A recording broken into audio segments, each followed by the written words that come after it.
eu fico imaginando, em 2001, dois jovens de 20 e poucos anos, como você falou, vendo um Portugal bem diferente do que é hoje, né? Eu acho que Portugal, ele hoje é muito mais receptivo ao imigrante do que foi há 20 anos atrás.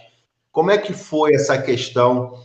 Por mais que você já tivesse aqui um abraço, um aconchego de algumas pessoas que você já conhecia, como foi essa sua chegada, vocês de Vago aqui? Olha, é assim, como eu disse, eu vim de coração aberto. Primeira coisa, você aceitar. Eu não vim para impor o que eu gostaria que tudo fosse.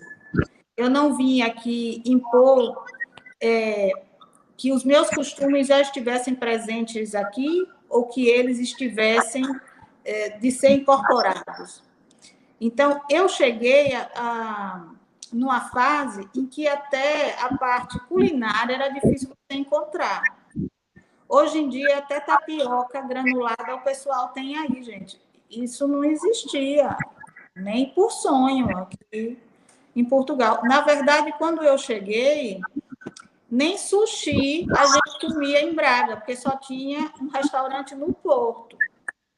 E quando eu procurei uma aula de yoga, o pessoal olhou assim para mim e disse assim, não, ela deve ser hippie.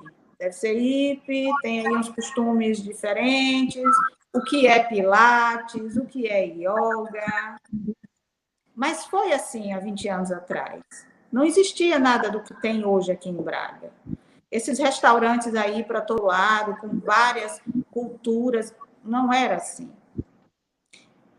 Um supermercado em cada esquina, não era assim.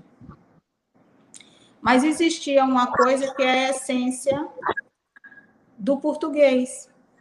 E a essência do português, ele, de certa forma, tem a cidadania dele no cuidado do que é dele. Essa característica de imigrar do português, ele vai para fora, mas ele não estava habituado a receber. Mas isso foi mudando justamente com o nosso comportamento.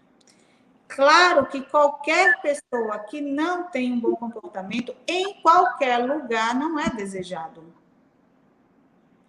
Então, essa premissa tem que vir de nós mesmos. A gente tem que entender que procurar entender como é que se deve agir em determinados locais faz parte, porque a vida tem regras, e é assim. A lei existe. Quando eu cheguei, eu tinha que cumprir uma lei, eu precisava de ter um contrato de trabalho que tinha que ser renovado ano a ano, para que eu pudesse ter a minha legalização pelos trâmites normais. Chegamos, literalmente, com uma mala na mão.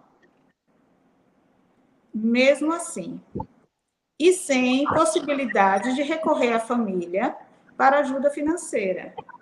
Essa foi a minha realidade. Então, quando eu cheguei, eu tinha duas opções. Era chegar e trabalhar, ou, se não houvesse trabalho, voltar. Mas peraí, doutora, peraí. Você falou aí agora que não tinha como contar com a ajuda financeira da família no Brasil em 2001. Não tinha como contar com uma ajuda porque teve alguma briga por você sair de lá, porque você não vem de uma família pobre que não pudesse te ajudar. O que houve? Conta aí. Não, o que acontece é que eu e o Givaguinho, meu bem, a gente se encontrou numa fase mesmo difícil, sabe? O pai dele passando por uma transição financeira complicada. Uma empresa com muitos funcionários a fechar. E eu, no ano da minha formatura, meu pai, que era dono de farmácias há 40 anos, também faliu. Portanto, claro, a gente tinha referência e no momento de aperto não iria nos faltar. Mas a gente não tinha condição, era de, olha, o que tiver a precisar, a gente manda aí para vocês. Isso não. Eu, para vir, eu vendi os móveis da minha casa e o meu carro. Foi assim que eu comprei a passagem e consegui dinheiro para vir para Portugal. Essa é a minha realidade. E passado um mês eu comecei a trabalhar.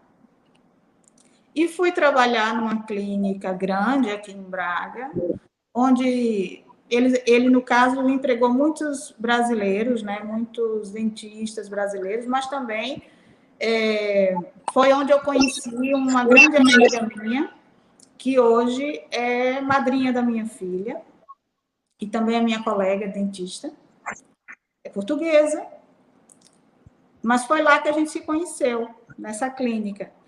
E lá eu conheci muitas pessoas, era uma clínica com 5 gabinetes, onde transitava muita gente, com muitos clientes, e foi ali que eu comecei a minha vida profissional, e o meu marido começou a trabalhar, passado cerca de uma semana que tinha chegado aqui.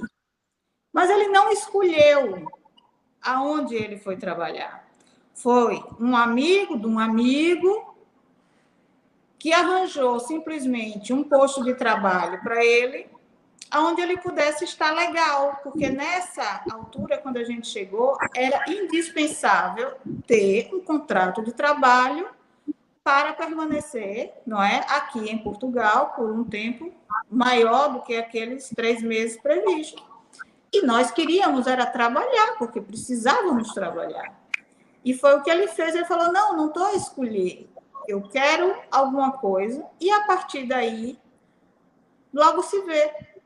E ele trabalhou nessa empresa pelo salário mínimo nacional, eu lembro que era 360 euros, uma coisa assim. E aí ele foi trabalhar pelo salário mínimo, sem problema nenhum, e essa mesma empresa que ele começou embaixo, foi essa empresa que ele foi para Angola como diretor de compras. Ele fez toda a trajetória lá dentro, com crescimento, através do trabalho dele. Não foi de outra forma.